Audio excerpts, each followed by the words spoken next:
Welcome back to the Castaway Consultants, where we help future players play the game by judging what came before. And this week, we're going to be tackling the Amazon Pre-Merge Season 6. I'm Derek Kubicek, the first co-host here, and just a reminder, on these Rewind series, I haven't seen any of these older seasons. I know a spoiler here or there, but just to tip you off now, Season 6, I knew nothing about, and watching it, I couldn't have told you anything that had happened. And I'm joined here by my two co-hosts. I'm Ryan Stacy. I'm the resident superfan of the Castaway Consultants. I know everything about everything. Survivor-related only, of course. I don't know anything about anything else. So I'm just kind of the superfan, and I'm here to give expert opinions. And I'm Josh Wessler. I am a near superfan. So close. I think 4 seasons away. Yep. Oh, no, so close. But I'm basically here as a look back onto these older seasons. Season 6 specifically, I think, was about 4 years ago that I ended up watching it. But basically my role here is I'm kind of in between, trying to figure out how memorable the season is. Pulling back things that might stand out to me and just trying to remember anything from it as we watch through again. And from my perspective, and if you haven't listened to any of our other recaps, I will be watching the premiere episode, the merge episode, and the finale. I don't got time for the rest. It's true. But I remember most of it. Yeah, and that is the purpose. That's why we are here, because apparently Ryan and I have the time to do this, whereas we don't want you guys to have to go back and spend all this time. We're here to tell you if this is must-watch Survivor. If it's not must-watch Survivor, we might have differing opinions, but ultimately decide for yourself. In a perfect world, we say go back and watch all of Survivor so we can all be super fans together and be a happy family and sing Kumbaya around the fire that we build with Flint.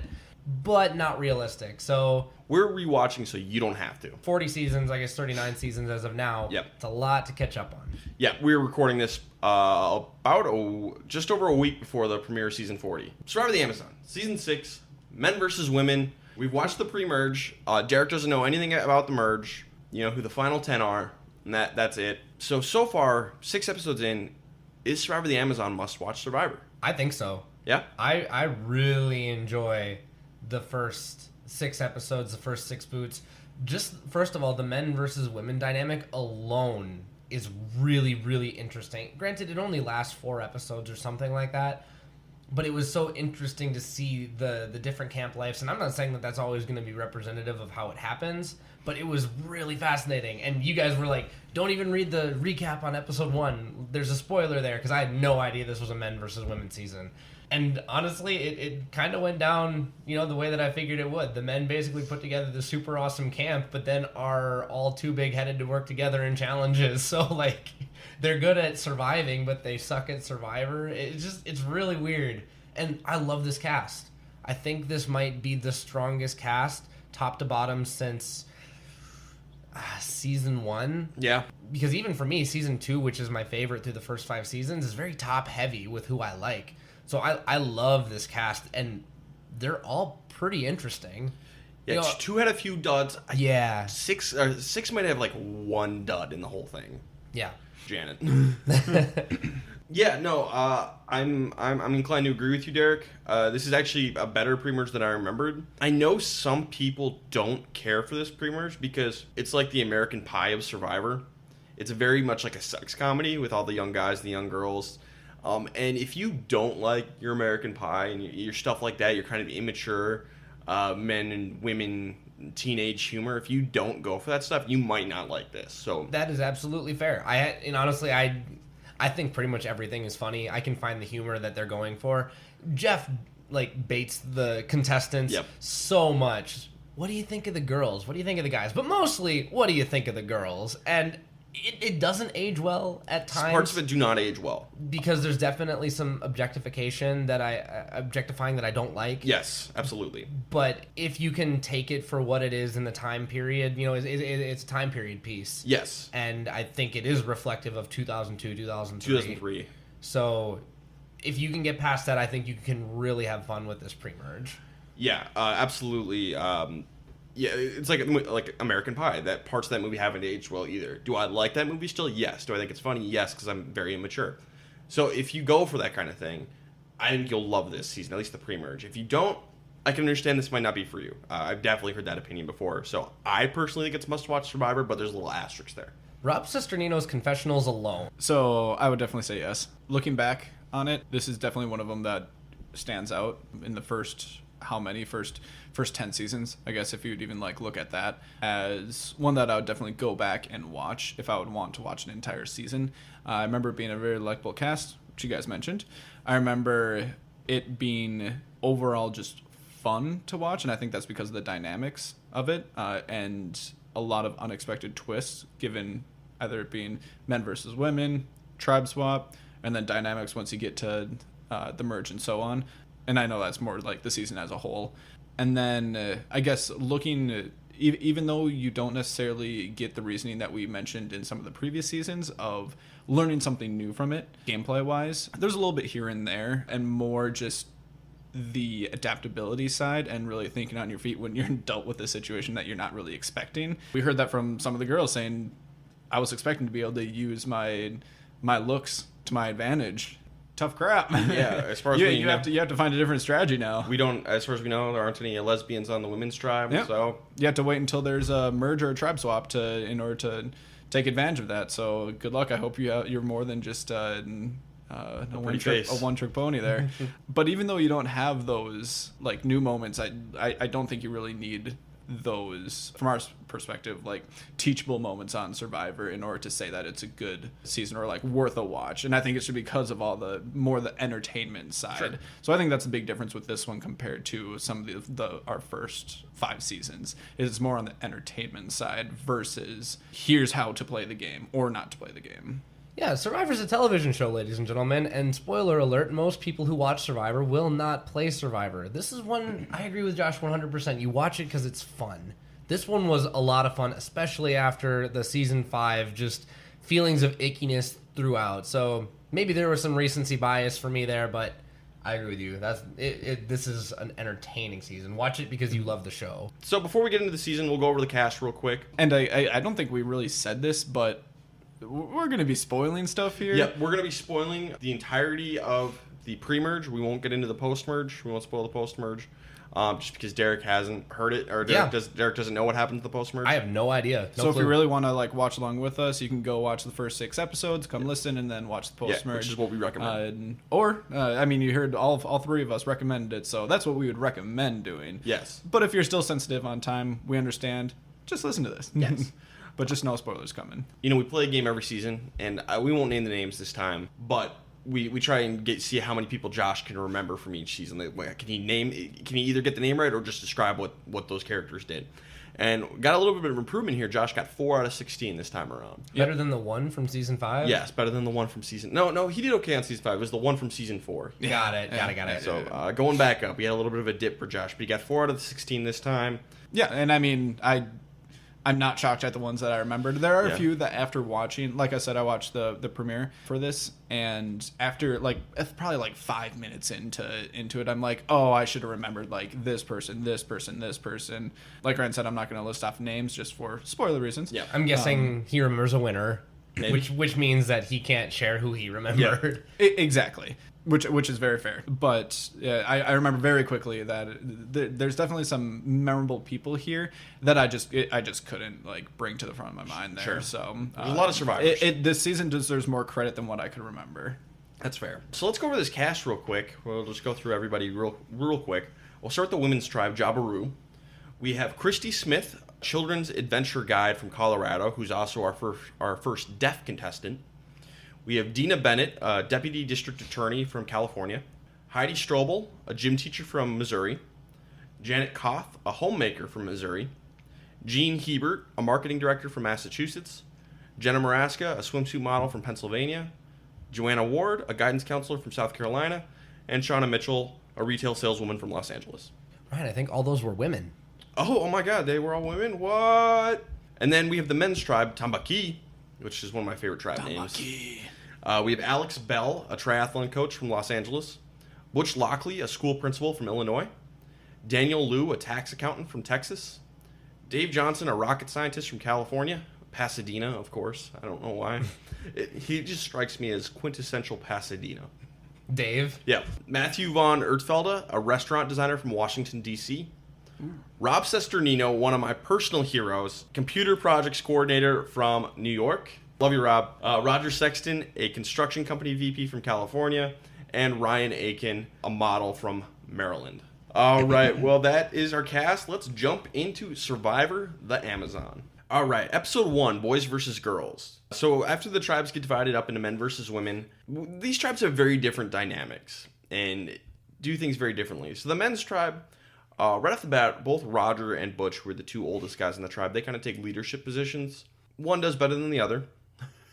One doesn't bark orders, the other one does. I'll give you a hint, though. The construction manager, Roger, is the one who decided to bark a little more loudly. Yeah. And not only is it the barking orders, it's also just being more personable. And it seemed like Butch was that type of person. He's principal. Yeah, Butch is a school principal, so he's very supportive, very kind-hearted.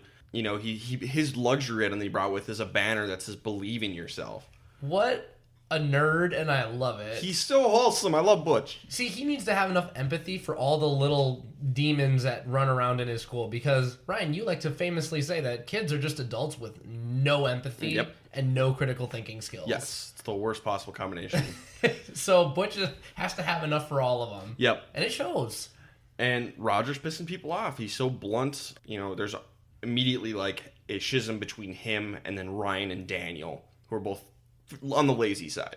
And, you know, it's like we always say, do what is the majority of the tribe is doing. If you have 6 members of the tribe working hard on the shelter and you have 2 lazy people, those 2 lazy people are the ones who need to change, not the other 6. So bad on Ryan and Daniel, but bad on Roger for being such a jerk about it. Point being, we've got 3 people who are pushing themselves to the outer edges of this tribe. Mm-hmm. Meanwhile, in the women's tribe, there really isn't a leader. And that's going to show right away. It's kind of the unfortunate thing.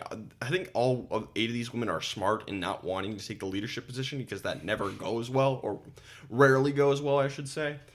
But the problem is sometimes if you don't have a leader and nobody's really stepping up to do anything around camp, the whole thing's going to fall apart, which is the story for the women's tribe in this pre-merge. It's very, very funny. And it doesn't even fall apart, because in order to fall apart, there has to be something there to begin with. Nothing gets started. Don't they not even have a shelter until like day 9? Something they slept crazy on the ground like the which first was how like many nights. which was like line 1 in like their Amazon guidebook they got before going out there was don't sleep on the ground, because tarantulas and snakes and stuff. Yep. And so they just lay down their frongs and sleep on no. Yep. Literally don't do that. That's so stupid. And they don't have a roof. You guys are in a rainforest. What do you think's gonna happen? Eventually it's gonna rain. They're like, I don't know what we expected. It's like, I get like all 8 of them are making like the right move in terms of gameplay to not step up and be the leader. Unfortunately, you're gonna have a tough time, which, you know, you're probably gonna have a bad time. How tough are you? Can you handle this? Can you handle just having a piss poor shelter for this? If so, great. Like, this is exactly the move for you. But if you can't handle it, you're gonna have a bad time. This is like a really weird case where, like you said, everyone is kind of playing the game the right way. It's just usually you have 5 out of 8 people on a tribe that want to actually build a shelter, and they just work together in order to get it done. And this time, everyone was just kind of like, I don't really want to build a shelter, and so nobody built a shelter.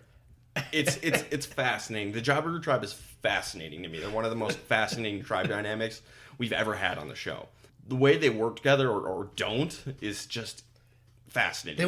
They don't work together in perfect harmony. I was gonna say it's not like there's like a lot of there's a little bit of conflict just between like older and younger, but I mean, like, decision making doesn't seem like there's a whole lot of conflict here. They're just generally irritated that nobody wants to do anything, and they don't want to be the ones to do the thing. It's like, oh, I hate myself for not doing anything. And you can, interestingly, you can tell Dina wants to, because that's the type of person she is in real life, but she's smart enough to be like, I can't do that out here. For the record, I love Dina to death.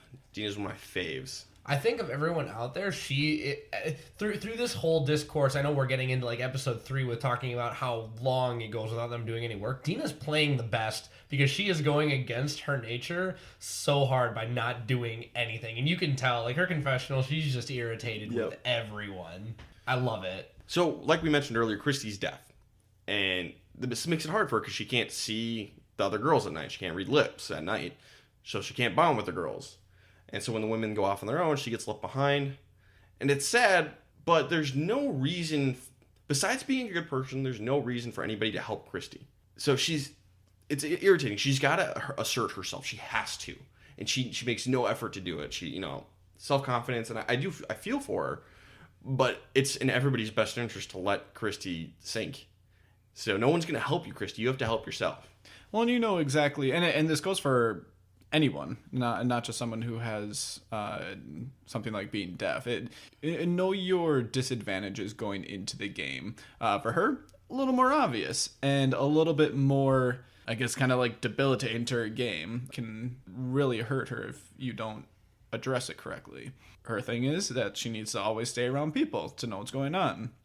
Maybe she needs to ask someone again for clarification. Maybe she needs to be more proactive within the tribe. This isn't like someone just having a rough personality or being loud or anything like that. Like, those are fairly easy to deal with. This takes a lot of effort, but something that you can still technically control. It's not 100% out of your control. There's a lot of it that's out of your control, but you can still do at least something to try to not take yourself completely out of the game. The only direction I can tackle this from is by acknowledging that Survivor is an individual game first and foremost. So 100% what you said, where you need to know your disadvantages, you need to go out there with a plan to overcome those disadvantages. To Christy's credit, I think she goes out there with an idea of how she's going to do it, but I also feel like there were moments where she came across as surprised that this was happening. And that might have just been playing it up for the camera. But if it were me, and I'm not deaf, and I don't pretend to understand what that life is like, because, I mean, that's not just an in-game thing, right? But if you know that you can't be a part of the conversation at night, because there's not always going to be fire, there's not always going to be lantern, you need to make sure that you are doing all of your socializing in the daytime, and you need to double down on that. And you can maybe try and spin this to your advantage by going off and trying to have one-on-one conversations with everybody. In older Survivor, it does seem like cliques form more in more cemented fashion, whereas in modern Survivor, everyone's a player and everyone wants to have one-on-one conversations. So I think it'd be really interesting to have someone who's a big fan of the show come back and play in modern Survivor and try and use that to their advantage, where it's like, okay, we're going to do this one-on-one communication, build that bond like that, because it has been shown that the harder you have to work to communicate, the stronger bond you're going to build, because it needs to be intentional, and with her it needs to be more intentional. Sure. So there is a way to turn it into an advantage, but it is certainly not easy. Yeah, and she's not doing it. Well, and yeah, not nearly as well as she could be, but that's the game of Survivor, unfortunately. Still love Christy, though. Then we get Jenna washing her clothes in boiling water. Very reminiscent of BB from season 1. Don't do this. Clean clothes is not your number one priority out there.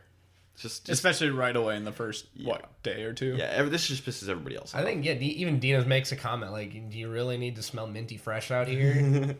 And then we get the classic case, somebody getting sick. This time it's Janet. She makes no attempt to hide it. She just complains about how miserable she is. This is not the right move. You need to hide it better, Janet. This is almost the best tribe on the best season for someone to get sick on, because nobody else is doing anything either. So it's not like you're any more or less useful around camp. Just try and make water your goal. And we've already beaten this to death, so we don't need to talk about what to do when you're getting sick. But yeah, she's not making any effort to go above and beyond and salvage her game. Yep. She's crashing and burning quickly. Yes. So we get to the immunity challenge, and the guys are so cocky. So cocky. Until they lose the challenge. Because of a balance beam. Which they had a giant lead on. Yep.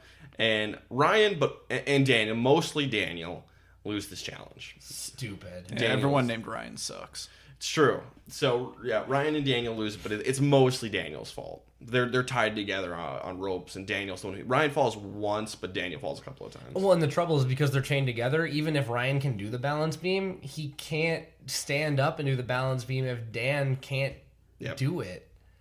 So, we can definitely throw all the blame on most of the blame on Daniel. Everyone, learn how to balance. Practice a little bit of balance before you go on Survivor. Imagine that they're going to have some challenges that require it. And to be fair, balancing isn't something that you can really get better at over time. Yeah, there's some you can make minor improvements just based on flexibility and stuff, and just maybe practicing a little bit. I agree with you to a point. But none of these people need to try out for Cirque du Soleil. I mean, this is an easy balance. Yeah, we're not expecting you to turn into Simone Biles here. But I mean, before you go out there, 5 minutes a night, try and balance on one foot with your eyes closed. I mean, you're gonna get better at it eventually. If anything, maybe know that you shouldn't be sliding across this with your legs on each side, so and then dumb. dragging your feet across the ground and then being disqualified. If this was a higher balance beam, yeah, sure, but this is a very low balance. That's more just situational awareness. Like that's not practicing balance. I almost think I would rely on the law of randomness, where you just stand up and run across the balance beam, and just by quantity of times, One of the attempted, times it has you, to work. Like you have to like stumble and fall off. An but still infinite amount of make it. monkeys with an infinite amount of typewriters will eventually write the Bible or something like that. Yeah, like the next great American novel. It'll work eventually. Point being, like you said, Ryan and Dan are utter failures here. Yes. So, Tribal Council for the men, basically what it's going to come down to, it's Roger versus Ryan. Ryan and Daniel hate Roger. And Matt doesn't like him either. They get Matt on board. So they got 3 people to vote Roger. Roger hates Ryan. And there's a little bit more to this. There's some issues pre-season. Ryan really irritated Roger before the show started, I guess, because Ryan got sick and would get up in the middle of the night and wake Roger up because he was kind of... he wasn't very courteous to the others who were trying to sleep, and he would just be loud when he was getting up to go to the bathroom. And so this really pissed off Roger going into the game. So, even though it's mostly Daniel's fault that they lost the challenge, Roger just hates Ryan so much that Ryan's going to be the target. And they get Roger and Butch, and they get Dave, Alex, and Rob on board. Except Dave doesn't want to get rid of Ryan because Dave and Ryan are actually from the same hometown, just weirdly enough. So Dave's like, I'm going to vote for Daniel just because I won't vote for Ryan. Just because. Great reasoning. So basically, it's 4 votes for Ryan, 3 votes for Roger, 1 vote for Daniel. By the way, piece of Survivor advice that I can't believe we haven't touched on.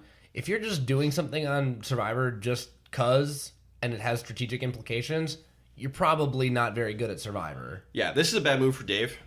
It's not going to really affect him, I don't think, but this is dumb. Just vote for Ryan. Yeah.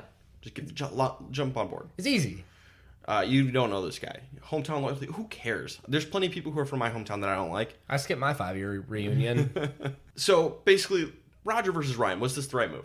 I don't have enough to fault it. I think that there are kind of 2 factions here on Tambaki, and if you're going to have disjointed tribe that is not unified, I think these are 2 perfectly fine targets, because you've got Roger, the older guy who was barking orders. Maybe you can have more unity with him gone. Ryan was hated. He was horrible to live with and kind of had that sort of entitled attitude that he was better than everyone, which is something we didn't really get on camera. I don't know if you agree, because they kind of painted Roger as more of a bad guy, but clearly the tribe thought otherwise, because it was fairly well established that it was going to be Ryan going home. Yeah, I know Rob Cisternino has said that Ryan sucked to live with. So if that's the case, then, maybe that's something the edit can't capture, but I would definitely approve of that move to send him home then. Even over someone like Daniel, who messed up on the challenge. I would probably say Ryan. I don't think you can go really wrong either way here. You can make the reasoning of being a pain to live with, like you guys mentioned. But I also think that you could look at it in the perspective of who the weakest person is, and that's really what we say for the first vote, or for the first couple at least. As long as they're not in your lines. Good disclaimer. But I don't know if there's necessarily a weakest person here. Usually the older person is just generally just defaulted to as the weakest, but I don't think Roger's really that weak. So I guess you can... I think you could actually just take that a step further and look to see it. I think you want to keep variety on your tribe, especially in this season, because it's not all just going to be strength stuff. Shocker. They're not going to do that on a men versus women season. And I think with someone like Ryan, you get strong young men with 5 other guys that are on the tribe. So I think you can send them home and just call it good and hope that you have strengths in other areas with someone like Roger. Yeah, you're not short of strong young bucks. You got plenty. Yeah. So I think at this point, you need to take into account who is causing the most friction in camp, and that is Ryan. But for the record, I would have been good with Roger, Daniel, or Ryan. Yeah, any of them are fine. Any of them are fine. So who cares? Anyway, so let's get into the best player of the episode. Josh, why don't you go first? I said Rob. I don't think that there was a far and away best player by any means, but really like first impressions from Rob. I thought that he was knowledgeable on the game. He didn't really rub anyone the wrong way, it seemed like. And I don't think that you can really, even though the men lost, I don't think you can give it to any of the women. Because we're sexist here. Yes, of course. That is the reason why. No, because that tribe is just not doing anything. Yes. So I just really like Rob. I know that's not a great answer, but out of all the men, I think that he made some good connections and showed his knowledge on the game. Screw you, Josh. I actually have a woman for my best player. Yeah, fine. Jean, I have as my best player. Honorable mention to Butch, just for being the old guy who's useful and very good in the social game and showed his prowess. Jean was on the winning tribe for immunity. So even though their camp life was absolutely horrible, Jean fought her better judgment in order to not take on a leading role, was able to assimilate better with her tribe, at least through one episode in this way, and they won immunity. I don't know what else I can really say for episode 1, because like you said, there are no real standouts here, so I basically said best player on the tribe that was safe, and I thought that was Jean. I agree with Josh. Because I'm sexist. No. Rob Cesternino is my pick. He kept his head down and followed Roger's orders, which is exactly the move here. Just shut up and do what you're told and bide your time, especially in the early days. Kind of played both sides a little bit, to gauge which direction would be best for his game. And he ended up being on the right side of the numbers in the vote against Ryan. So I got to give it to Rob, my boy. Take that, Derek. Boom.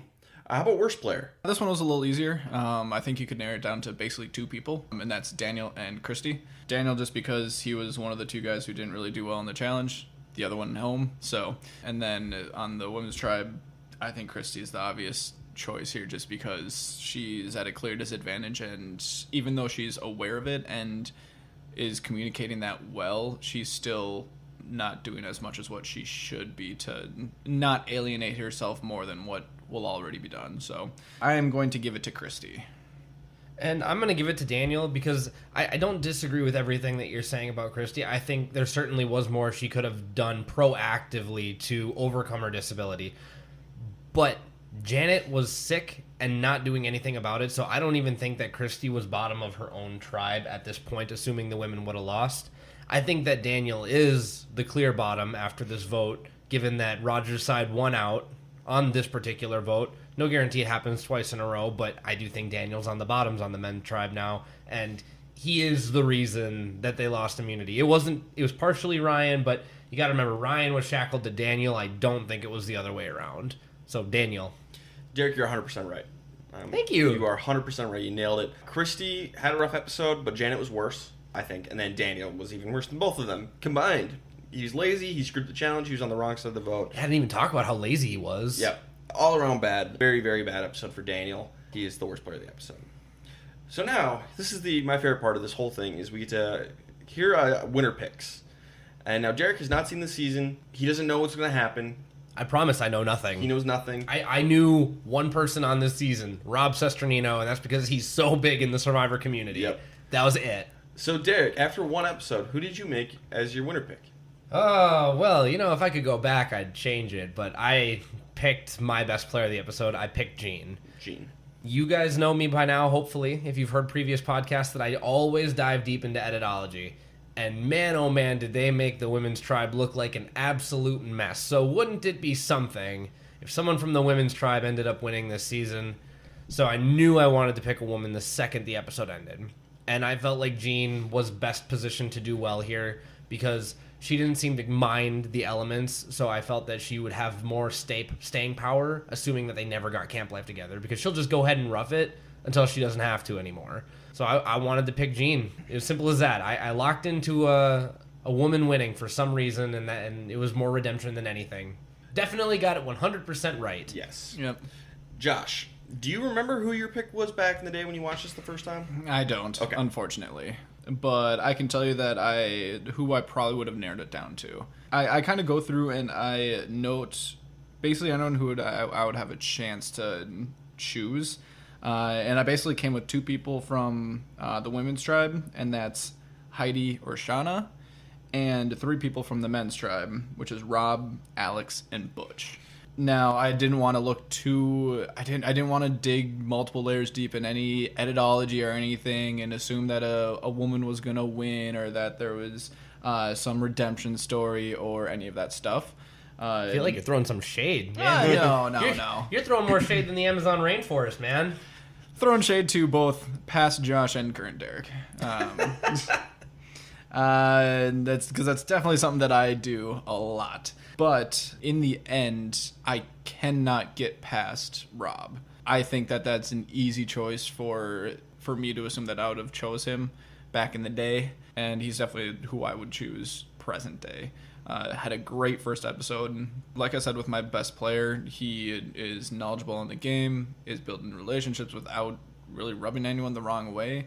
You just gotta hope once he advances further in the game that he's not seen as a threat, basically. And hopefully he's smart enough to do that. But at this point, it's the first episode, so you can't make those assumptions. That's just taking way too much into account. So I would say one of those 5 people should win that I listed off, but I would narrow it down to Rob. I'm in an interesting position. I have a rule that when I was in 3rd grade, I implemented it here because this was the first time we had a Survivor Ryan. I'm picking Ryan. It's got to be. I always pick Survivor Ryan. You picked Brian because it was close to Ryan. Exactly right. And that worked out for you. And that worked out, so that should work perfectly this time. Not. So when they were all introduced on the boat, I immediately made Ryan my pick, no matter what. But in our league, or the way we do things around here is when it's after the first episode, we make our pick. So Ryan is off the table for me. Luck. Yes. I'm very, very fortunate. It's very fortunate Daniel did not go home first because I would have had to pick Ryan, and that would not have gone well. So, can't be Ryan. It's got to be Rob. He's got knowledge of the game. I really like the way he's playing just through the first episode. I love the way he talks. It's Rob, far and away. Rob's got great confessionals. Absolutely. He really seems to know how to work the camera. Absolutely. But I want to throw out an honorable mention. When I narrowed it down, I had Rob in there just based on confessional amount. I mean, man, they really shove Rob down your throat, which I don't mind because he's wonderful. But Butch was my other strong candidate right off the bat to win the season, but I ended up going with Gene. Now, you guys both, after the episode, and neither of you mentioned them here, but you mentioned Alex. Now, I didn't even remember Alex even speaking in episode 1, and frankly, I thought that Alex and Matt were the same dude until I got to episode 4. I was like, it's the dude with the jaw. Yep. That was literally how I had them in my brain until they highlighted Matt speaking Mandarin to Daniel, and I was like, oh, they're different. So, okay, what did Alex do? He's just charismatic. Yeah, he's honestly a diet version of Rob, it seemed like, in my opinion. Diet Rob. Yeah, if I thought Rob was too obvious of a pick, which is the only reason why I would not pick him, is it's no, there's no way that he's going to win. He's getting way too much time, basically. And he looks like way too strong of a candidate. Alex would probably be my backup pick, just because he has a lot of the same characteristics, just slightly more under the radar for the first episode. Yeah, I agree. Episode 2 is called Storms. So, we go to the girls' tribe, and their shelter is trash. There is no shelter. Basically no shelter. They still have no leader. They're completely disorganized. It's hilarious. And it's raining really hard. Yep. We get to a blindfold reward challenge. I want to talk about these a little bit. So how these work is one person's the caller, and they get to yell out and tell people where to go, and they have to go pick up stuff. I don't like these challenges as a player. They're kind of funny to watch, but at the same time, it's if you can set out any challenge, this is the one. Because if you're the caller and you lose, everybody hates you. If you're one of the blindfolded people, you're going to get hurt. Yep. No. I want nothing to do with this. I want to sit out of this challenge every day of the week. 100% of the time, I want to be one of the blindfolded contestants. Because I actually feel I have strong spatial relations. So all I have to do is scan the land and then just have a general understanding of where I am. And I won't care how fast I'm going. I'll just do it. Yeah, I'd be so jazzed. If I'm blindfolded, I'm going so slow. I don't want to do this challenge at all. I'm covering my groin region the whole time. Oh yeah. But it ends up being Joanna versus Butch, and Joanna crushes Butch because Joanna's loud. Joanna is very loud, and Butch is very soft spoken. These are pretty much perfectly opposite human beings. Hallelujah. Oh, glory! Yeah, and by the way, did we completely skip over the fact that Joanna doesn't even want the idol in their camp? We're gonna get to that. Okay, that's sorry. a little bit further. Sorry. So then we get into some interesting stuff. Roger and Alex get into an argument about homosexuality. Roger's not a fan. Alex is like, "Hey, man, just let people live their lives." Thanks, Alex. I appreciate that. Yeah. Now, this kind of argument is never good on Survivor. If you go on Survivor, even if you are like Roger and you don't agree with a certain lifestyle, guess what? On Survivor, you're okay with pretty much everything Except, of course, those things that are a little outside of the game bad, and we're talking like Season 5, Game Changers, Season 39, those types of things. But, like, in terms of lifestyle, if it's a social issue, chances are just go all the way to the left side of the political spectrum, and that's what you need to be good with. But honestly, Alex is worse. Alex plays his worst. Because he loses his temper. Yes. He doesn't need to go on here and protect all the gays. This is not a good time to do this. All this is going to do is piss Roger off. As someone who's part of the LGBT community, I would keep my trap shut and not say a damn word if someone like Roger's on my trap. Wait for the reunion show. Yeah, wait for the reunion show. Because you can cut to confessional. You know, you say your bit and say, you know what, I think I'm just going to keep this to myself for the time being. Yep. And then at the reunion show, that is definitely a segment for Jeff. You can have your political discussions after you get off the show, but now we're trying to win $1 million. So chill out. The only one around here with the red idea is Rob. And he's like, I'm going to use this to get Alex on my side to vote out Roger. Brilliant, Rob. That's exactly right. Yeah. Go winner pick. Yes, go Rob.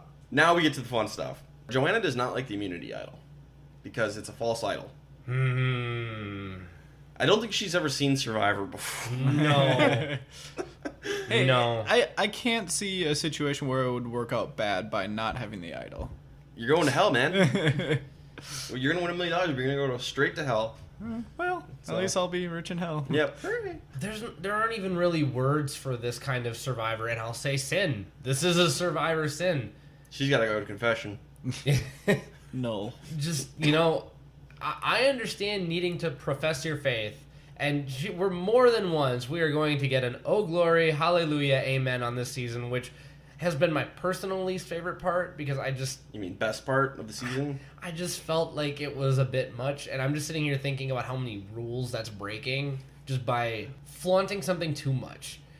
But I understand that if you go out there and you're a very religious person, someone who's very engaged with their faith, that is going to be something that you don't turn off for anything. But for Survivor, You should. you need to be able to if you want to go deep in the game. It depends on the group of people you're with. It's true. Everything depends. But if you are more adaptable, more flexible, and more willing to turn something like that on or off, you're going to have an easier time making it further. That's all. That was my only point there. This is a very risky move. It's not even a move. It's just a reaction, and then it gets turned into a move. Christy missed all of this because she's deaf. This conversation happened at night. She missed this. So in the morning, Jean takes Christy aside, here's what happened last night, and tells her that Joanna doesn't like the idol. And Christy says, well, that's stupid. I'm inclined to agree with Christy. Unfortunately, Joanna hears this coming. Never insult somebody's faith if they're within earshot, which she wouldn't know. Yeah, but fair. I sympathize with Christy. They get into a big argument. It's wow. Yeah, it's something. I've spent enough time working with human beings that if someone tells you something like that, and obviously someone feels very strongly, just smile and nod, because you don't know. Christy doesn't even know Jean's opinion on the matter. Sure. And that's why I would think that this was a dumb move, even if Joanna doesn't hear anything. You need to be more neutral and more open and willing to take on a perspective that's not your own. Anytime you express an opinion like that, that is a bullet that you're giving to somebody else that they can put on their ammo belt and save it for later. Yep. Now, I know that you, Josh, in the past have talked about being able to use moments like this to build connections with one another, because if you can network against someone, that's the best way to have allies that are going to be lasting and mainstays in your alliance. But I think this is day 4 and you don't really know anybody that well yet. We should probably play it a little bit safer if people are getting heated. I don't think Christy's seen much Survivor either. Probably not. So the women find a granola bar in their stuff. That's not supposed to be there. That's not supposed to be there. So they burn it right away. Why? Okay, so I remember this. Why burn it? Because they think it's not fair that it's in the game. No one should have it. We'll just get rid of it. I don't agree, but whatever. I mean, if the whole group's doing it, fine, whatever. Yeah. You don't want to be the person who sticks out, but at the same time, why don't we all just split it? And then if you guys win, people will be like, wow, you guys needed extra food to beat the guys. Here's what's interesting. Rumor is this was planned by production because I believe it was Alex and Roger had both said in interviews they found one at their camp too. So rumor is tinfoil hat production planned this Interesting. just to see what would happen. I wonder if the guys ate theirs. I don't think so. Oh. I don't think they ate theirs. What's really weird about that is we get a very pointed accusation from Jean that she found it in Janet's stuff. Yes. Jean claims it fell out of Janet's bag. I think this is a lie. A wolfish lie to throw the target onto Janet. Which is perfectly good move. Because good move. from what we see, there is absolutely no animosity towards Jean for making this accusation. Everyone's just kind of accepting, yeah, it's Janet. We'll see if she comes forward. Otherwise, we're just going to burn the granola bar. Yep. So, mean move by Jean, but effective move. Yep. Looking good for my winner pick, guys. Men win immunity. Women are going to tribal council. Christy blows up at the women for not working hard enough. They're all like taking a break, and she just like loses her mind. Later on, they want to start working, and she refuses to help. She's like, I don't feel like working anymore. She could literally not have played this worse. Yeah. It's insane. It's actually insane how bad this is. I got nothing to add on to that, man. It is what it is. It's bad gameplay, basically. Now, I'm a married man, and sometimes when you're married, you get into spats with your significant other. And sometimes it's about chores, sometimes about whatever, but let's stick with the chores for a second. Hey, I feel like I do this chore all the time and you never help. Fine, let me help you right now. You know what? No, I don't want to do it right now. That is exactly what just happened. You got people to, even spitefully, they were mad, but they were going to help you do the thing. And then you're like, no, because you wanted to pay them back. Guess what? They are a majority, and you are one person. You're not married to any of these people. This isn't a blood versus water season. Yes, and also you don't know them nearly well enough to like get away with something like this. Just be happy that they're extending it's like a burnt olive branch, but an olive branch nonetheless. Because Dina just kind of like throws like the palms at her and is like, "Here, build the shelter. Here, I got you your supplies." And then she's just like, "I don't wanna," and I'm like, "Oh no." It's so bad. Yeah. So, you're right. This could not have been played worse. So, we go to tribal council. And this one's kind of crazy because we have 4 people on the chopping block. We got Janet for being like weak and sick and maybe having smuggled a granola bar into the game, even though I don't think she did it. We have Christy for her terrible attitude. Jean for being overly aggressive. And Jenna for being the most excluding of Christy. And ultimately, it's 5 votes for Janet, 1 vote for Christy, 1 vote for Jean, 1 vote for Jenna. A little all over the place. This tribe is very much together. But this is 100% the right move. 100%. You gotta get rid of Janet. By far the weakest person. She's been sick. I mean, I don't know. What do you guys think? I think it's either Janet or going back to Christy. I don't think there's a wrong... I don't really think that there's a wrong decision either way. You could even say that because Janet was sick, right? Yeah. So you could even say like, oh, Janet has a possibility to start feeling better and maybe not get her strength up a lot, but be a little bit more contributing of a member.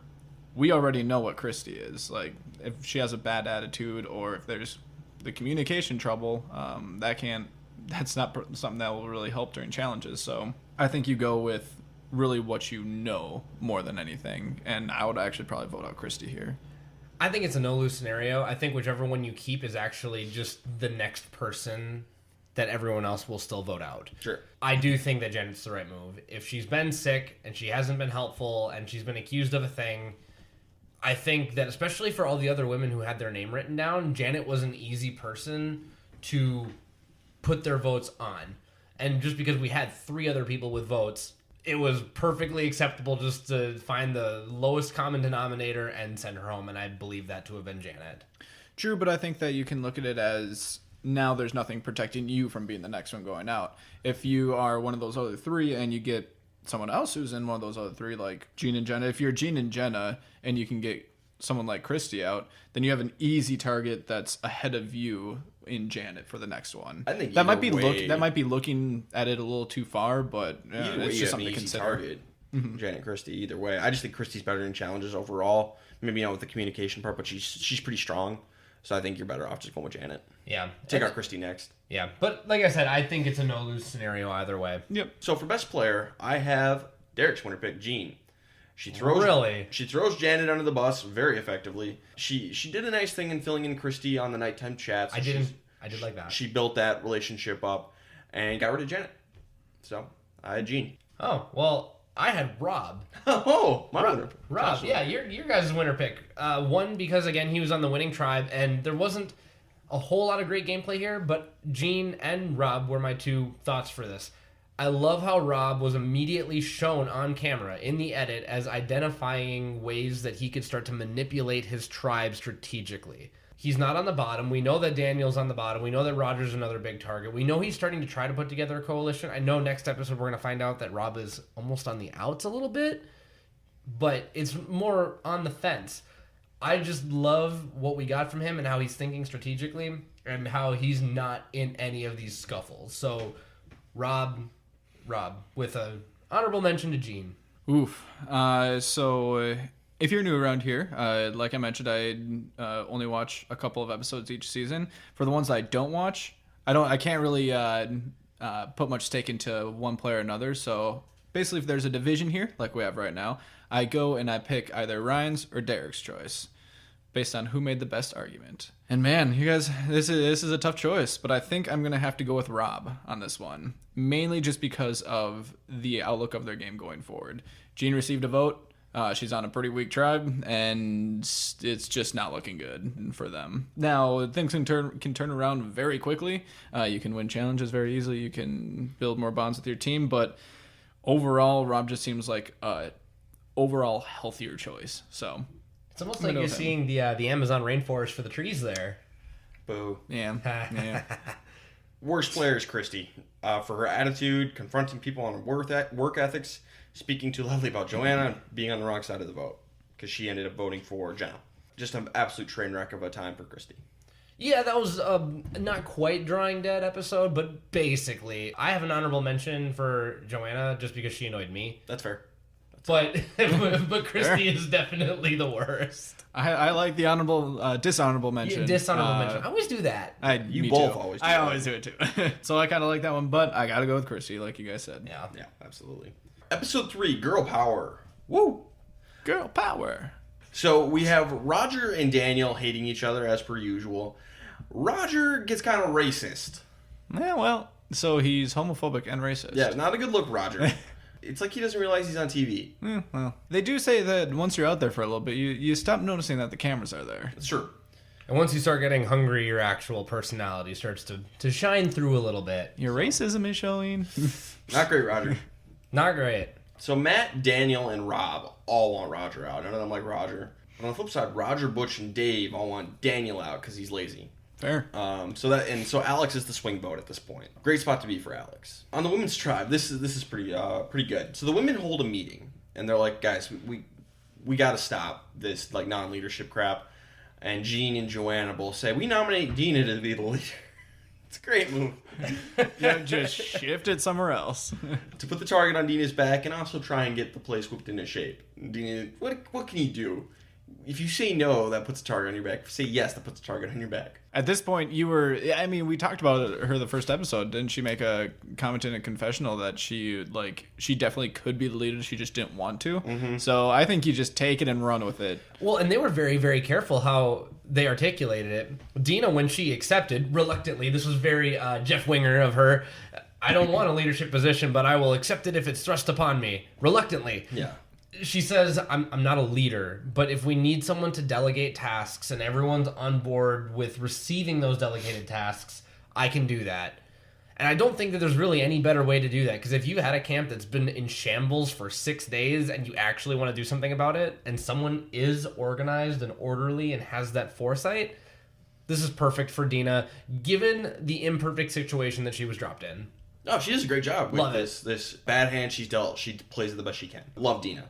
10-2 off suit, but somehow she won it. So this is kind of fun moment. We get this reward challenge. It's kind of like the matching game. It's pretty funny. It's very American Pie, just full on sex comedy. It's just kind of like a fun challenge that I wish they would do again. They've only done it twice, and I really wish they'd bring it back. It's fun. So what was it like? It's basically they had to like go around and be like, Josh, do you have a bar of soap? And if you had it, you'd have to give it to me and we get score a point. And it really gets the tribe like interacting. Because a lot of times the tribes don't interact very much until there's like swaps or merges. And this is a challenge where it's very social and you have to interact with each other. And it was pretty fun. So what made it more that American Pie sex comedy? All the guys were just like, hey girl. Do you got a bar of soap? And then Jeff was saying stuff like, hey Rob, what do you think of Heidi? What do you tell her what you think of her? I think you Just are egging it on. gorgeous. And somebody made a joke about one of the guys like ripped on Rob, and the girl's like, "Oh, you should hear what we have to say about him," and like in a flirtatious manner, like, "You should hear what we have to say about Rob back at camp." And Rob's like, "Oh my god, it's the best day of my life, Best day ever. It's really funny. Now, were they really talking about him? Maybe. Probably not.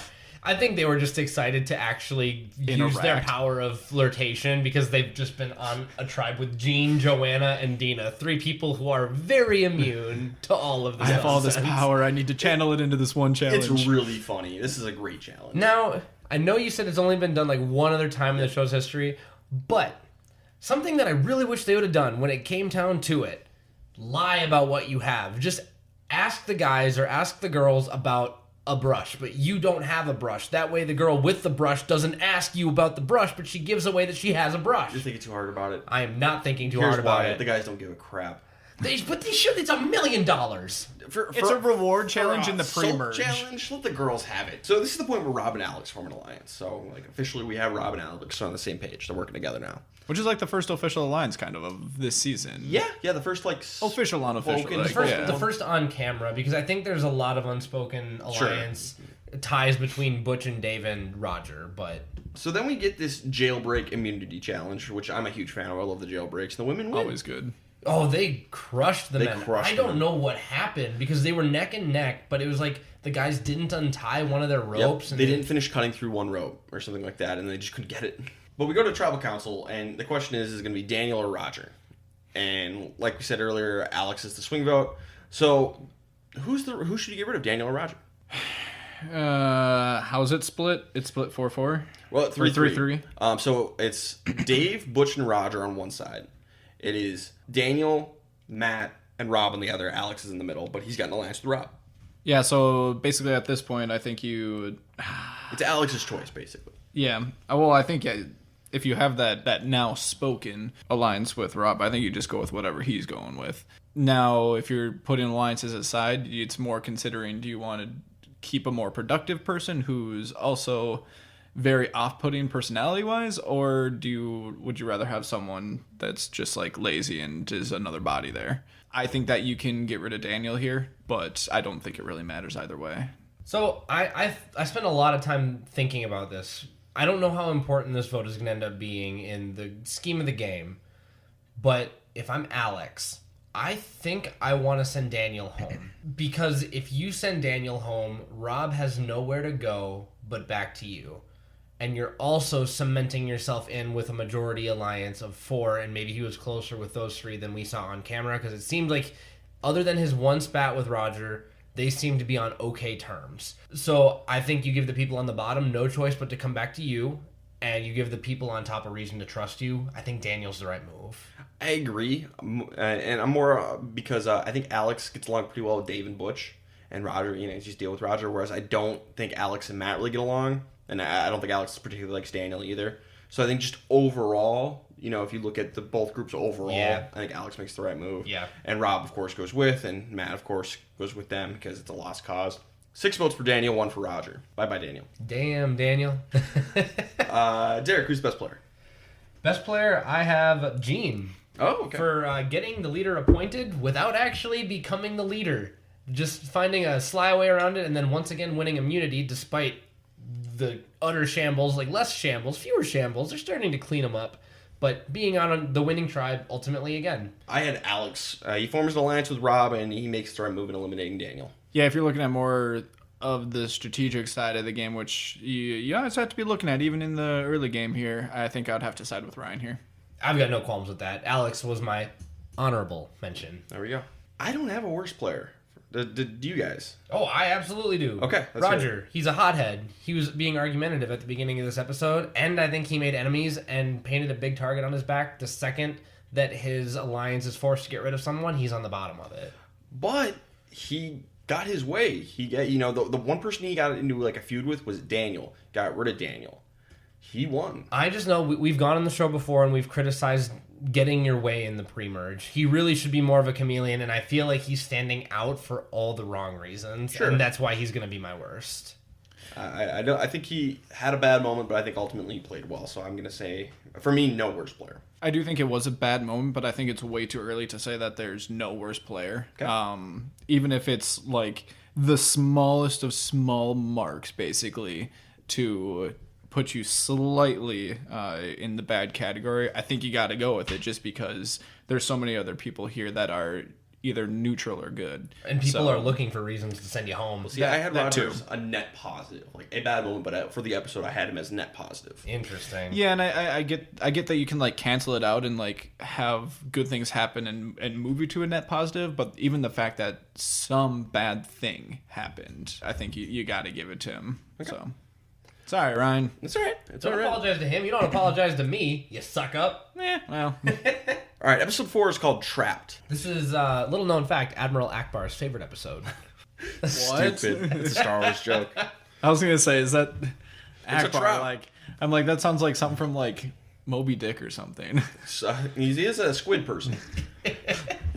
Joanna and Jean wake up early to go to work while the others sleep. Heidi says, hey, doing less work's going to get me further in the game. Guess what? She's right. As long as you're not dead last in the amount of work you're contributing, yeah, sure. Or if the majority alliance is, not doing work, you're good. Don't do work. Chill out. Save your energy. This is like echoes of Samburu tribe. Mm-hmm. Where you got the older members of the tribe getting up early, working too hard, and kind of getting on the younger people's case about it. You gotta not do that. It's not Linda bad, where she basically turns into their mom. Yep. But it's still enough to, rub people the wrong way. Absolutely. Not looking good for the old winner pick for Derek. Yep. This is where I knew. So on the men's tribe, Matt is the one who's in the outs. He's on the bottom. He's next to go if they lose again. But he does catch a huge fish. Finally. Yep. Finally the men are catching fish. So trying to take that provider role so that maybe he can knock like Rob beneath him instead of him being last. He puts Rob last or something like that.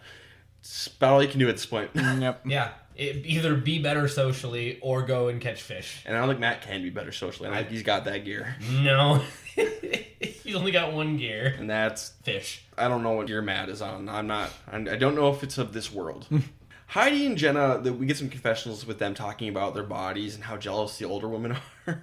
It's pretty funny. The older women are just jealous because we have like better bodies and stuff. Was this the episode where they do like a bunch of like slow-mo stuff while they're bathing? Yeah, Amazonian in the river. Yeah. Yes, this is absolutely. Yeah, this is that episode. Like, and I was actually surprised, like full on tops off and everything. I was like, these are probably the most risque like cuts of Survivor I've ever seen. Yeah. I mean, there's a reason why I brought up that it's one of the things that I remember from this season. Just saying. I mean, they've had this stuff before, like just like generally just wading in the water. But I think there's something different about it being in the Amazon and it being a girls' tribe And the way they shoot it. Oh, absolutely. Yeah. It's basically a shampoo commercial. Yes, it is. And they're using shampoo they won in the last episode. This is another like straight out of American Pie. It's like the guys are all like, check out the girls and they're bathing majestically in a river. Like this is straight out of one of those teen sex. And did they movies. keep cutting? Do they keep cutting away to like the guys talking about them? Just going back to basically their banter back and forth about like, oh, Heidi's so hot, oh, Jenna's so hot, oh, Shonda's so hot, like all this stuff, and then you just show them all bathing each other, just like I wonder what they're doing now. See, meanwhile, I'm thinking of that scene in Game of Thrones when Missandei is bathing, and then Grey Worm is just like got his eyes above the water like a crocodile, just kind of staring at her, and she catches him, and then he just like holds his breath and goes under the water and swims away. I'm just imagining like Rob Sesternino downriver, just like like they all just swim crocodile. over. Like, you know what? I'll put up with the piranhas for this. I know some people don't like the season because of this kind of stuff. It's definitely cringy, but I think it's funny. I mean, of course you don't do this nowadays, No. and it hasn't aged well, but I don't think that there's so the whole like it doesn't age well thing. I don't think that really I mean, there's some things that you can say don't age well Some from of the comments season. from the guys. For It's- sure. But I think the shots of all this kind of stuff, you're fitting this whole like picture of it, and I don't really see like much wrong with it. I'm thinking about it within context. They have absolutely gone out of their way as a show this season to objectify the women. Yeah. And so within context, it's bad. But that shot on its own, if you were to do it like harmlessly in season 39, 40, 41, right, and they're talking strategy and bathing, honestly, I wouldn't even like think twice about it. I'd be like, oh yeah, sometimes you just gotta have some girl time and some strategy talk. Like, perfect. But this time they were going out of their way to objectify the women. That's absolutely what they were doing. But they do use it to make an alliance. Heidi, Jenna, and Shauna all make an alliance, and they decided to bring in Dina. So we got a group of 4 out of 7. So the men win reward, and because of this, Shauna has just a meltdown and completely breaks down. She's like, this is my worst day ever. I've never felt so low because the men won Coca-Cola. All right. Chill out.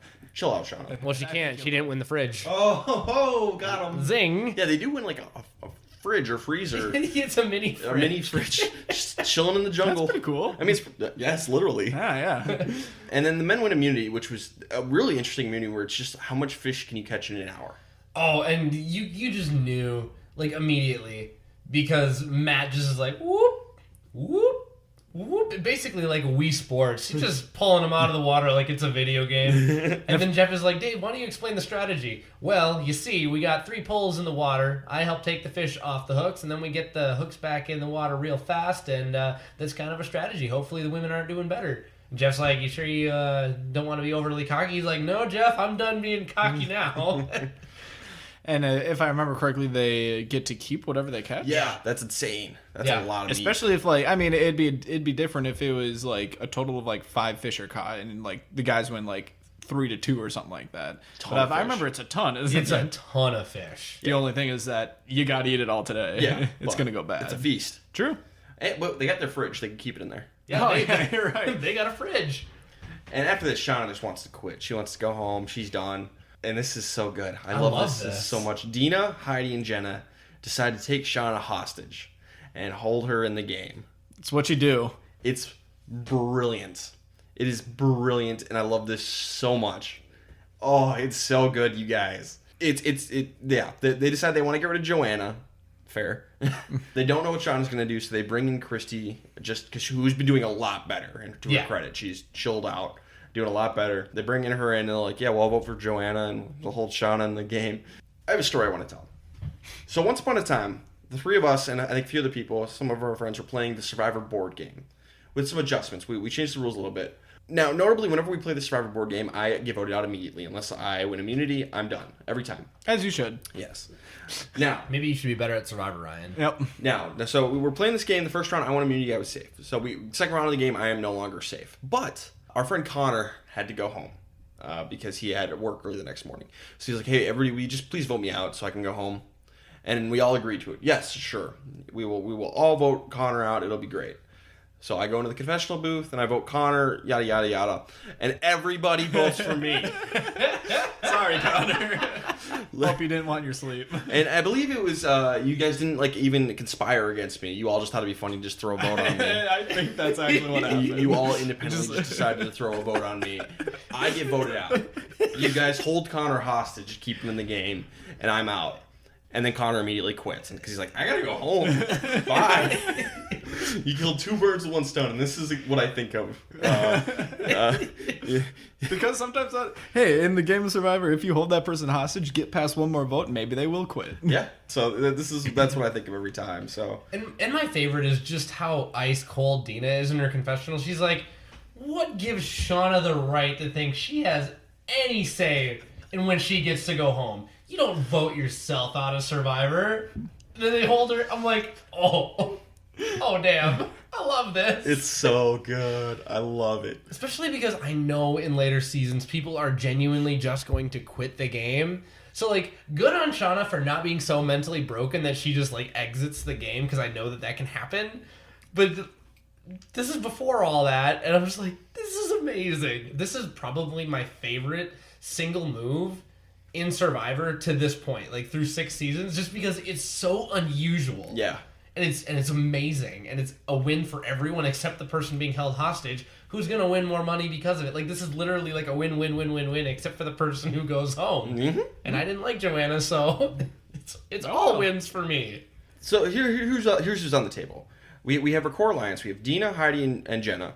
They're holding Shauna hostage, and they have Christy on board now. So that leaves Joanna, Jean, and technically Shauna. Who should it have been? Oh, Joanna. Okay, because I disagree. I think Jean should have been the one to go here. Explain. Okay, so Joanna is generally better in the challenges. She's probably the strongest overall of the women physically. Now, is she more annoying? Yes. But she's less dangerous. Jean is conniving. She's very, very smart. Jean is just more dangerous and yet less useful, I think, overall. So I think it should have been Jean to go, not Joanna. Possibly. I think the only way they get Christy on board is if it's not Jean, though. Because Jean was Christy's closest ally. So Christy's probably thinking, as long as it's not Jean, I'm all for holding Shauna hostage because that'll be an easier vote out down the road to keep me in the game. If that's the case, because we didn't see it, but if that's the case, Right. then yes, I agree with you. Yeah, and I know we didn't see it, but I was kind of wondering why they went for Joanna, because just keep the goats around. And also, Joanna is a physical beast. Say what you want about Joanna. She can beat the crap out of me. She's got no social game, no strategic game, but she's got physical game. Yeah. Yeah, so I do think it should have been Jean unless, Christy. Yeah. I would basically just agree with that statement. You kind of have to have the stipulation in there, but I think that it would be smart if you're able to vote out Jean. And ultimately, it's going to be 5 votes for Joanna, 2 votes for Shauna. Jean is not happy, which is very funny. Yeah, not looking good for the old Derek's winner pick. So for best player, I have Dina for getting into this alliance. At first, she was 4th in the alliance. She rose to 3rd and held Shauna hostage in the game. So for my best, I had Matthew. I said that he was able to take on that role of provider, actually provide, and they actually do a pretty good job of showing him trying to reconnect socially, and they were able to come together enough as a team and use his provider role, again, to win themselves immunity. But I've got no qualms with Dina, just given the fact that she was somehow invited into this, she was invited into, the Mean Girls Club. She's invited to be one of the plastics. Yeah, she's Lindsay Lohan. She's Lindsay Lohan. And she just wants to go back to Africa. No, that was season 3. Yeah. So I've got nothing against Dina. I just thought Matthew stood out. I don't know. Neither of your guys' arguments are great. I think I would have to go with... You know what? I'm going to go with Dina, just because she became part of more of an alliance. Matthew, great little bit of provider, but I still see him as pretty far down on the tribe. Yes, Dina's at the bottom of the alliance that she's in. Maybe. It seems like they pulled her in as the last member. But I think she passed Shauna now. I think she's 3rd. Oh, I'd agree with that. Oh, okay, true. 100%. Oh, there you go. Okay. Then I feel better about siding with you and going with Dina. I don't think we'll have any disagreements about the worst player, though. I think it's Jean. It's Jean. She was too focused on work. She was on the wrong side of the vote, and she loses her closest ally. Yeah, that's the note I made. All I needed to see was that she lost her closest ally and that she was kind of angry at the end. This next episode's going to open up with an angry Jean, okay? Sounds good to me. Episode 5, Pick Up Sticks. So Jean's pissed off. No. Shocker. Wow. And this is so funny. So the next morning, she calls a group meeting, and she's like, Dina, last night I heard you say that I'm not a team player. And Dina's like, whoa. I was talking about Christy, and we were talking about how she wasn't a team player, and now she is a team player. So that was about Christy. And Gina's like, oh. Foot and mouth. Well, now I don't have anything to say. Not Oh, no, I'm looking angry good. about nothing. It's just really funny. I love Dina so much. And this is where you need to not just speak for the sake of speaking. Yeah. Jean needed to sit back and do more listening, especially knowing that she's on the outs. Yep. Not looking good for Derek. She's going to come back. She's Oh. going to win. Oh, okay. I definitely got the right pick.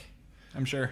So the youngest person in each tribe is sent to a summit. So that's Jenna and Dave. And it's kind of the opposite of what happened in Thailand, where the eldest players get to pick the tribes. Jenna and Dave are going to have a draft. They get to stay overnight at this place and talk for a long time, and the next day they're going to draft new tribes. Yes, overnight. But overnight, which is another classic Survivor hookup moment. Classic. And of course they're going to do it on a men's versus women's Yeah, season. and the 2 youngest, of course. I still think that Brandon and Frank were more likely to do something. Oh, yeah, definitely. They definitely had more chemistry.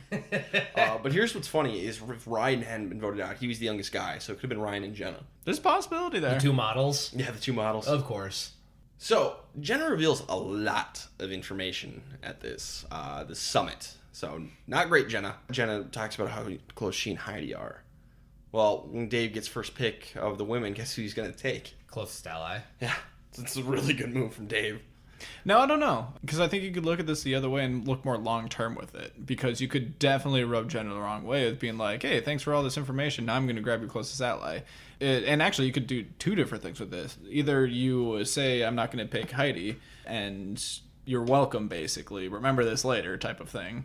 Or if you have your own closest ally, you say, hey, I won't pick Heidi if you don't pick X person. Whatever. I was really expecting more of a dialogue here. Like, who don't you want me to pick?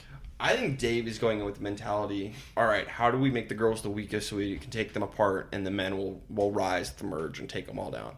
And doing it that way, separating Jen and Heidi is the best move if that's the plan. Make them the weakest and most divided as possible. So yeah, but I absolutely see where Josh is coming from. Sure. Because that's a short-term game, because that's also assuming that all the guys are just going to stick together come the merge, which...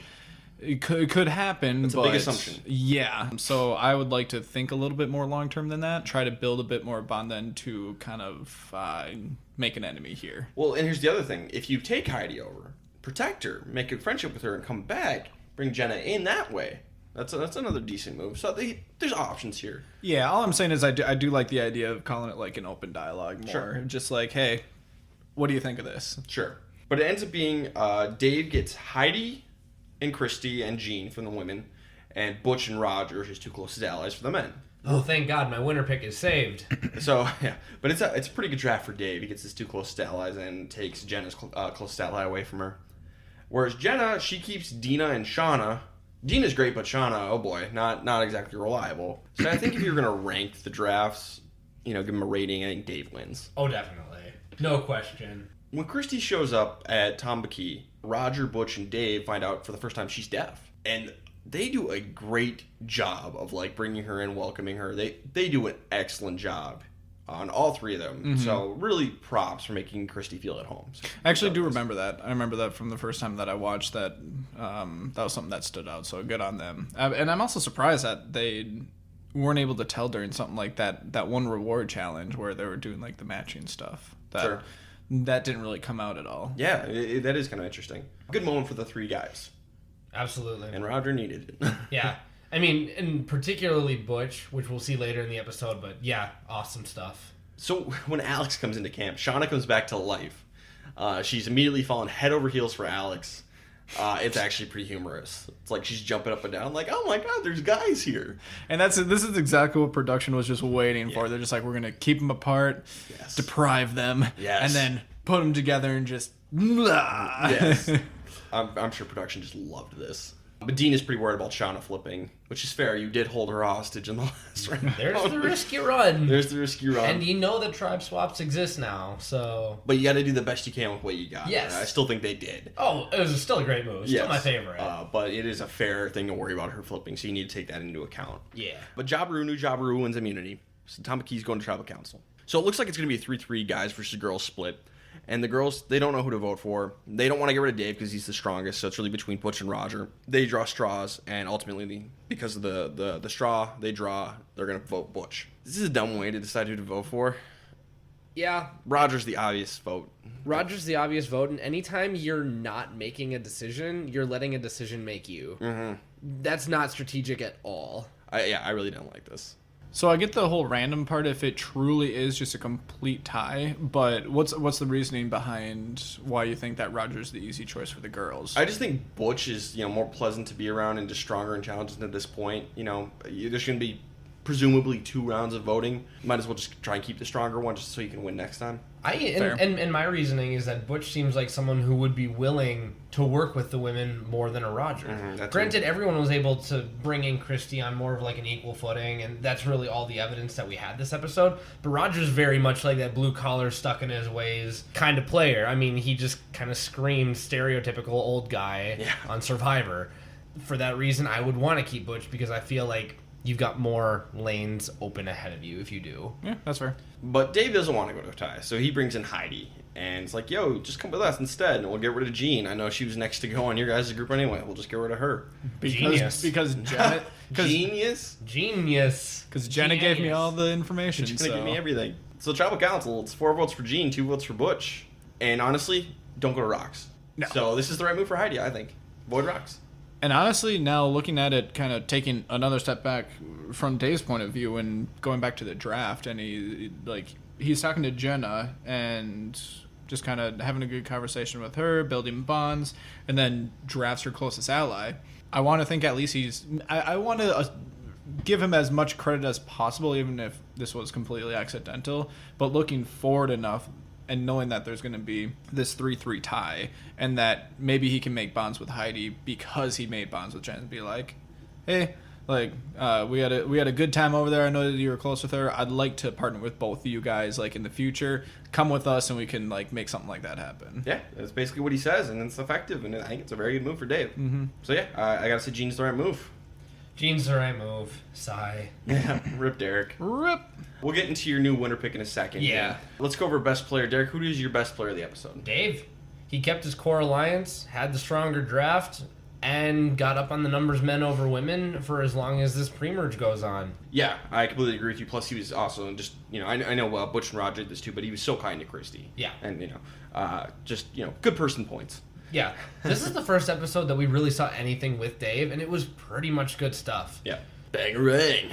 I mean, don't get me wrong. Like, Dave screams, like, Ivy League, but, like, this was a really good episode. I loved it. Yeah, I think it's Dave. I think that's a solid choice. Worst player? I had Heidi. Okay. Because she lost her closest ally, nothing in her control. She lost the numbers, now she's at the mercy of the men. And she flipped, so that might not be a good look if Christy makes it to the merge and gets back to talking with the other women. I vehemently disagree. Vehemently. Because, A, those first two things were both out of her control. I don't count that. Completely discount it. If you can't control it, then I'm not going to count it against you or for you. But I think she made the right move in flipping. Like, yeah, maybe because of a mixed signal, but it was the best move for her game. So I don't want to put that on her. So my pick is Christy. Yes, she had a great social connection with the three guys, but she was on the wrong side of the vote. And she was willing to go to Rocks, which is stupid. So I didn't even watch this episode, but I have an opinion on it. So I agree with Ryan here that it can't be Heidi, because I actually think that this, completely ignoring the whole like Rocks thing, I think it's actually a good move for her to flip. You are opening yourself up to other alliances in the future. I know you have your core one that you made with the girls on the other side, but you have to assume that there's a chance that not everyone's going to make it through this pre-merge. And once you look post-merge, you got to make bonds with other people anyway, so might as well start now. Show that you're willing to work with other people, and then with the three guys, you're automatically ahead of Christy here in case you lose next vote. So I think that this is actually a great move for Heidi. If you know that the merge is coming up, I don't have as much of a problem with this. But I think in Classic Survivor, too often it turns into OG Tribe versus OG Tribe, and it's very dangerous for them to go down in the numbers, even if it's 5v6 right now. That was why I have Heidi as the worst, because she didn't even try and press the issue. She flipped immediately and didn't even do a revote. I don't like that either. Why didn't the women try to stay together long enough to do something? Just because Gene is kind of on the outs? It's for $1 million. You can mend fences The for $1 million. weaker group is going to fall apart. The weaker group was clearly the women because Gene was on the outs. The guys have been united this whole time. There's no way the women were going to stay together. Why would Heidi go to Rocks for Gene? Yeah, to me it doesn't really make sense. I'm not saying go to Rocks. I'm saying you can at least press the issue and try to play the other side. I think doing the flip halfway through, I think that just looks weaselly. Like, oh, you're not really with us. You wanted to go all the way and make sure like this is your last chance. I think if you're really going to do it, you got to commit. Going to that tie and then flipping your vote, I think, is 90% of the time a bad look and a bad move. At least it would give you a chance to go with your other ally and make a decision to flip together, because then you could say, all right, well, Christy, we're going to send Gene home anyway. Let's send Gene home. I don't like it. I really don't like going to the tie and then flipping. I really don't like that move for anyone. And I know this is an unpopular opinion, and you've told me that I'm stupid and I'm wrong before, but I would go to Rocks here. I don't care. No, terrible move. That's your worst take you've ever had. Especially right now, you have 6 people, cut 2 people out. You have a 25% chance going home. Yeah, that is 75% chance staying. Or you could have a 100% chance of staying. If you have the option to not, if obviously for Jean, get everybody to go to Rocks because she's going home. If you're Heidi, no. In the pre-merge, no Rocks. If I have a 100% chance to stay, I'm taking that 100%. In modern Survivor, it's different. There are idols, there's more flipping, there's more scheming, there's more plotting. In Classic Survivor, we know that the OG tribe takes control more often than not. You need to do everything in your power to keep the numbers on your OG tribe now. Because say what you want about Jean, I don't think that she was a risk to flip. Because I think she's 100% risk to flip. Absolutely. She would have flipped here, and she didn't. This would have been her opportunity to flip, and she didn't. Maybe not here, but at the merge, 100%. She's not staying loyal to these women. No way. This is all conjecture anyway. I think she does stay loyal with the women long enough to take out the men because I think that's who she is. I think she has no reason to stay loyal to the women. I would put money on making it further with Jean if I'm in with the women than going with the men. No chance. No chance. I disagree. Dead dog wrong, Derek. Nope. You can't prove that. I know we're talking about like old school Survivor and their tendencies, but I know it's still only season 6, but you're starting to see a lot more gameplay just throughout these seasons, and it's not like it's season 1 or season 2. So it always you can't just assume that it's going to be loyal tribes. Yeah, we Marquesas has happened. Yeah. Marquesas has happened. I know that. I've seen that. It's still more often than not that the controlling tribe will whittle it down until they have complete control, then pick off a member of their own tribe while they still have control, and then keep whittling. That being said, I understand why people wouldn't want to go to Rocks here, but me, in this spot, in this season, I probably would. Because to me, this is $1 million vote. You're right. It is $1 million vote, and I 100% want to stay. Yep. Terrible. But either way, fight another day. Either way, it's 2v1, Derek. So yep, too bad. But so you're voted off the podcast. Yep. But Ryan, did you ever say who you thought your worst player was? Yeah, I said Christy. Christy? Okay. Sure. But just for being on the wrong side of the vote. There wasn't much else to go with here. Fair. She's the clear next person to go if they lose. So Derek, you lose your winner pick here. Jean's gone. Yep. So, who is your new winner pick? Well, you see, I went out on a canoe, drew some straws, and settled on Butch. Okay. I know it's not a great way to select any person for anything, but that was how I ended up. No, honestly, I was texting you guys a million times a minute when Jean went home because I'm like, I have no idea who to pick here. I don't want to pick any of the women because now they're down in the numbers, and I think that, honestly, the bonds between the men are stronger on both sides. Gonna find out that I'm wrong next episode, but I didn't know this. So I just felt that Butch was in the best position to at least make it to the merge, and has goodwill with everyone. I don't think anybody hates Butch. Even the women didn't want to vote him out. They just picked someone and targeted him. So I think it's fair. Settled on Butch and went with it. Not a bad pick. Yeah, I'm good with it. Episode 6 is more than meets the eye, and we get a really good scene of Roger and Butch cheering up Christy, making her feel better about the vote. And just really nice moment for them, especially for Butch, I thought. All three of them in general. It was nice to see. I mean, we talked about it last episode, but the way that they were all able to make Christy feel more useful. And I think they even have a segment where they say, like, hey, you brought the same things that Jean did, and you brought more heart and more spirit. No, it was more you brought stuff and Jean didn't. So there you go. Either way, it was a genuine moment, and I especially love this look for Butch. Good job. Then we have our showmans of Alex and Shauna, and Matt third wheeling. We have Alex and Shauna cuddling in the shelter at one point, and Matt's trying to crawl in and use Shauna as a pillow. This whole thing is just super cringe. But this whole thing is just irritating Rob. He's like, dude, bro, okay, I thought we were in an alliance. Quit showmancing. It's kind of like when your buddy gets a girlfriend and just kind of like stops hanging out with you. Absolutely. So he goes and creates an alliance with Dina, which is... Love it. Love it so much. Love it. And then they bring in Matt as their pawn, and they have Jenna as well. So they're kind of in control of the game now on this tribe. Yeah, and you've got connections that reach not just on this tribe, but reach across tribes as well. Come merge time, everyone involved here, I mean, strings start to cross. I love it. My great sense of math would say that is a majority. Mm-hmm. It's true. Tamaki wins this meat eating immunity challenge, which is just the grossest thing I've ever seen in my life. They all gotta eat meat off this giant slab, and it get like stuck in their teeth, so they have to have other members like bite and like pull it out of each other's mouths. It's but you said they got to keep the meat, so at least there's that. I'm gonna go puke. Meat stew. So nasty. It's honestly disgusting. Yeah. What kind of meat is it? I want to say it was beef. a cow. I think it was beef. At least they didn't like shoot an arrow into it and let the blood drain out. Oh. So over on Jabiru, we have a classic Survivor moment where they decided to have an open forum. This works every time, 60% of the time. Where Shauna, it's a 3-3 men versus women thing. Fair. Shauna's saying, hey, if it's going to be a woman, it should be me, not Dina or Jenna. Shauna, what are you doing? Stop. What are you doing? This is bad. Don't throw yourself on the chopping block. Maybe she was just trying to, like, keep herself held hostage. She's embracing the role of hostage. I doubt it. I don't think she's very good at Survivor. And then Alex says, I'm going to vote for Matt.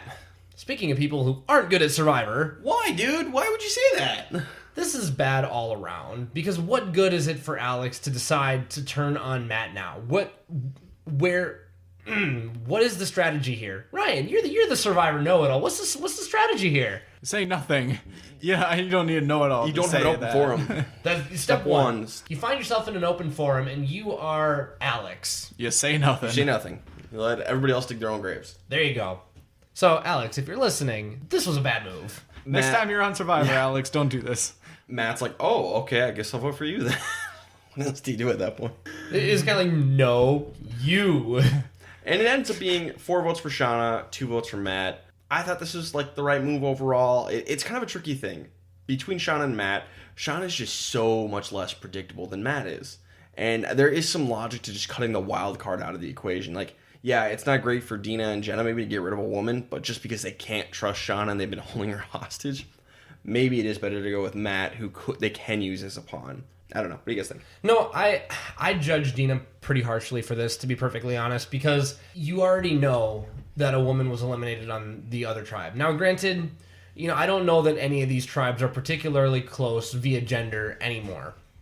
But you need to go into the merge assuming that all things are open. And if you go in 4 women to 6 men, at least on paper, that should be a disadvantage. I don't think it's going to end up like that, but I still judge Dina for not trying a little bit harder to keep Shauna, even if you're just holding her hostage for another vote. That is another vote, and we already said Shauna seems revitalized ever since Alex showed up.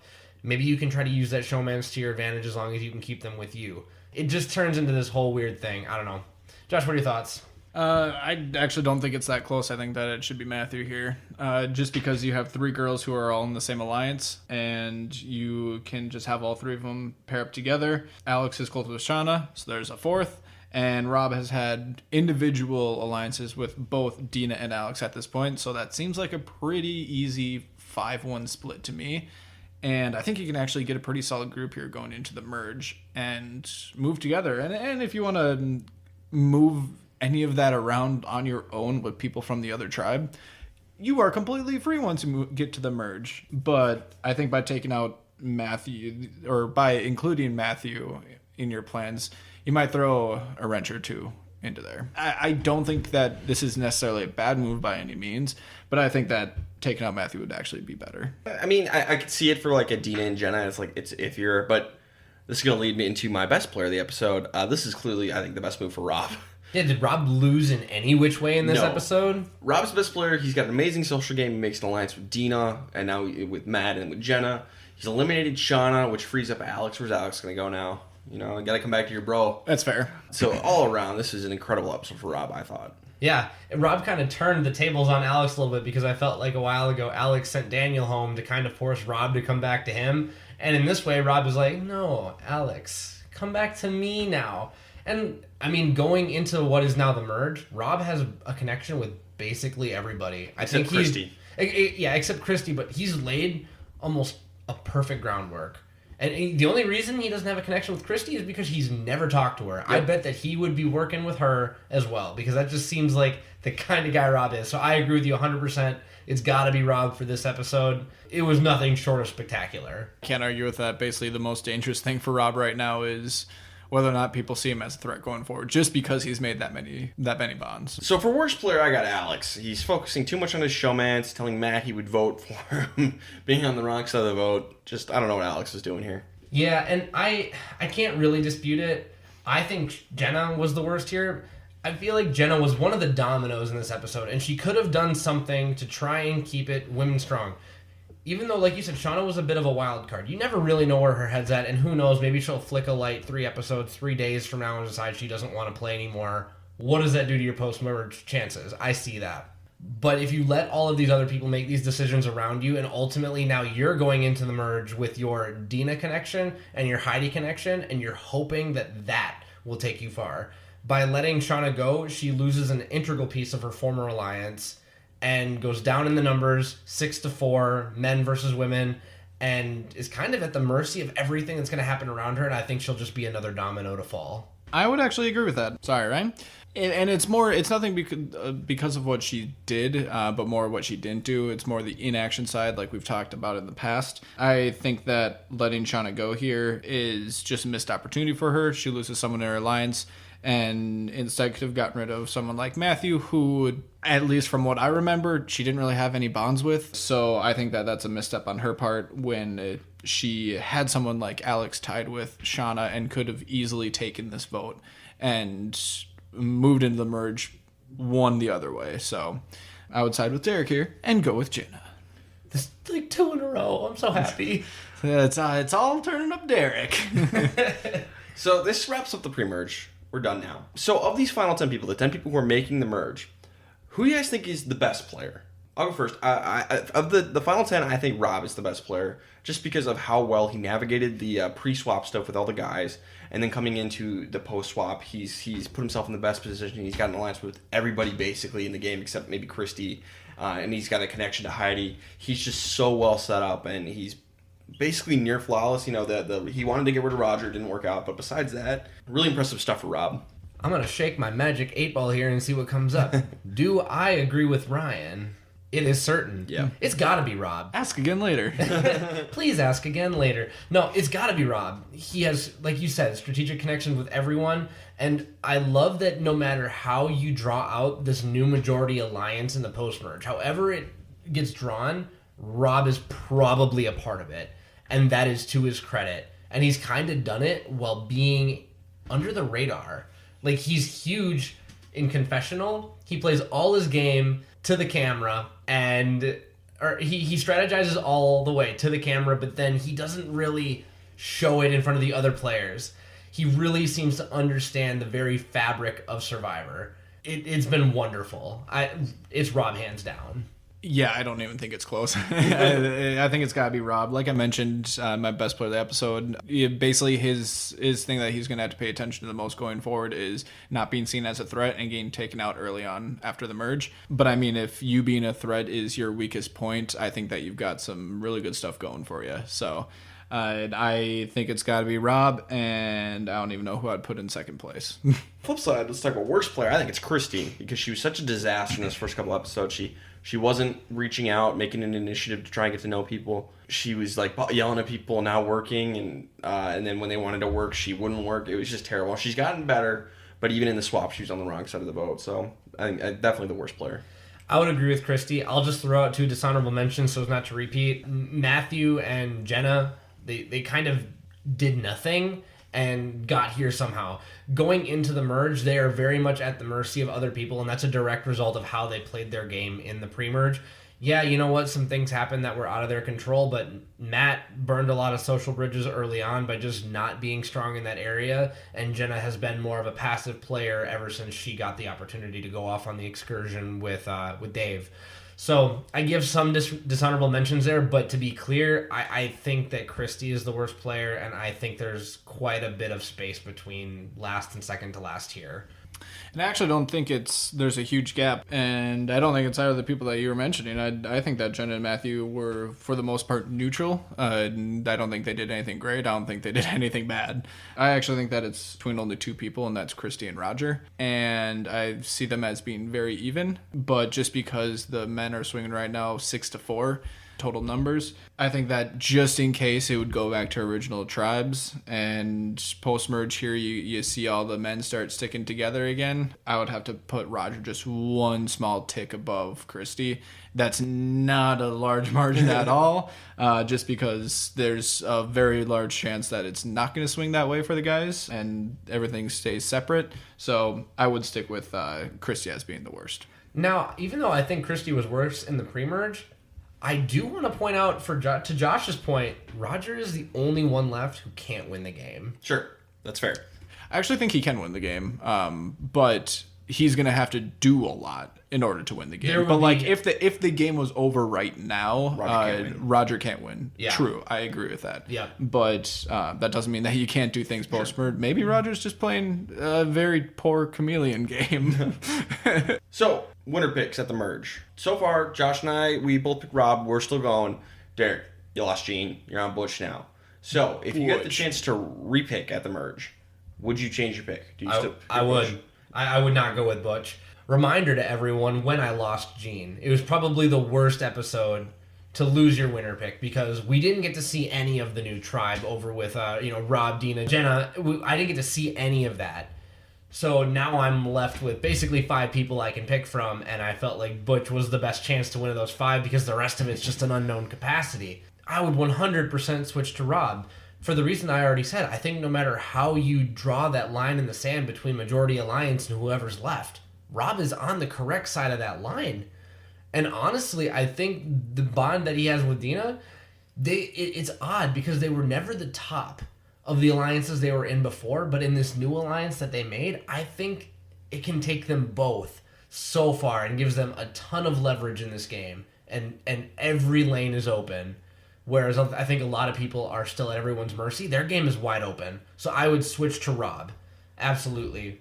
And if I couldn't pick Rob, I'd switch to Dina. So I would switch actually between either of those two. I would keep Rob. Josh? I don't think it's even close. Yeah. like I said with my best player of the pre-merge, I don't even know who I'd pick if it wasn't Rob at this point. Okay. Well, as we start wrapping things up for this episode, Derek, you're liking the season so far? I'm loving the season so far. It feels like Survivor's going through some growth in this season. Like, strategy is finally starting to materialize in more players, because there always seems to be like one player on a season who's really into the strategy, but I feel like we have multiple here. Obviously, we have Rob Sesternino and Dina, who kind of out of left field is just this amazing strategic player. I love everything. This evolution of change has been amazing so far. Season 6 has been great, and I still think, as I said at the beginning of all this is must-watch Survivor. You should watch it. Okay, and you have a weather report for us. Yep, we have 3 days of rain so far. The first one was horrible. It dumped on the women who had no shelter, and all they had was their ponchos just basically zip-tied all the way shut to keep whatever. So rain, not too bad considering that they're in a rainforest. But there are plenty of other elements out there to keep them on their toes, whether it's the crocodiles or piranhas in the river or the tarantulas and the snakes on land. This is certainly not an easy season to be on. I don't want to pretend. I do think overall Africa is probably harder. The no-nos were probably worse on Marquesas, and Thailand had more rain. So Amazon's not the worst in any one facet, but overall this does seem like one where you are battling the elements as well as the other players. And it can drive you to do things like want to quit. Yes. Shauna. And so last thing before we wrap this up, Josh, so far, what is the most memorable moment of the season for you? Honestly, there's not a whole lot that sticks out. There's things that come up, obviously, while we're walking through. So I'm like, oh, yeah, I remember that. The one that really sticks out, I don't care, judge me if you want, but it's the slow-mo bathing. I just remember that being repeated over and over. The girls bathing in the Amazon. Yep, and it's been a focal point of the season so far is the difference in tribes. So that's something that stands out. And honestly, it's not going to matter towards the end of the season because I already know what is going to be the moment of the season. Yep. But we're just going to have to wait for that. Oh, yes. So next time we'll come back with the post-merge of Survivor 6, the Amazon, and we'll see who wins this thing. We'll see if Derek's right with his Butch pick, or if Josh and I are right with our Rob picks. We all suck. Or if we all suck. Yeah, this has been the Castaway Consultants. Got nothing else for ya. Good night.